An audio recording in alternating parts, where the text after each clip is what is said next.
What should you learn from losing a listing? Here are 4 really important tips as to how to self-discover maybe what you can do better to make sure that you're the one to get that listing when you walk out the door. Number 1, dress for success. Did you show up ready? Were you smiling? Let's face it, a listing appointment is a job interview. If you were going to list a job where you were going to get $4,000, $5,000, $10,000, $15,000 a month in salary, how would you show up for that job? Would you show up in blue jeans? Would you show up in a polo shirt? You have to dress for success. And most importantly, you have to show up with a smile. Number 2, do you have a pre-listing process? Did you send anything out to the sellers for them to be like, wow, this agent is together? Maybe you send out a list of questions, of commonly asked seller questions with the answers so that they're already thinking about not asking those questions. Did you send out maybe a list of comparables, some properties that you're going to be going over when you get to the property? Did you send out maybe a marketing plan, like what you're going to do when you get the listing to actually sell their home? You know, there's a lot of things that you can put in that package, including a resume, so that the seller knows that you're absolutely prepared when you walk in the door.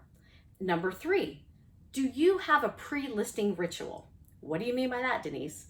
Well, a pre-listing ritual is how you show up mentally, physically, and just ready to go. So do you show up like tires screeching up on the, on 2 wheels pulling in the driveway because you're about to be late?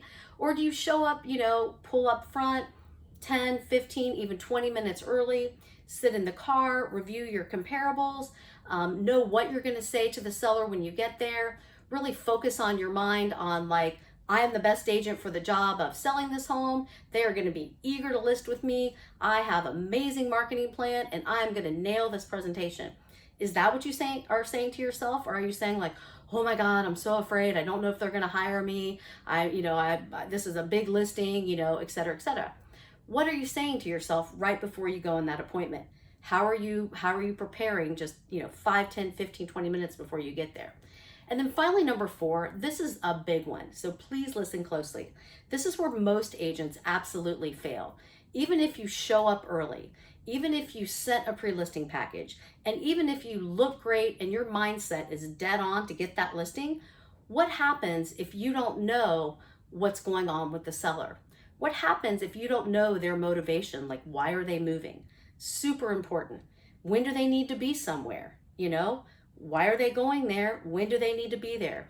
If you're presenting like they need to get their home on the market in the next 24 hours and they really don't need to get on for 24 months, that kind of changes things. Wouldn't you agree?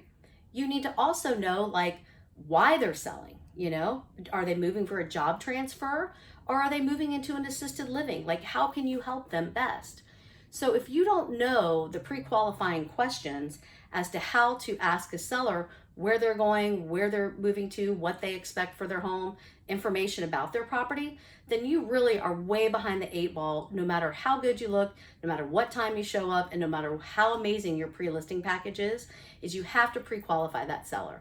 If you're interested in getting a list of pre-qualifying questions, just put your email in the comments below and we're happy to send that out to you. Obviously, no obligation. We just want to try to help you be a success. If you have any questions, reach out to me. I'm Denise Swick with RE/MAX Performance and I appreciate you watching this video. Have a great day and go list a lot of homes.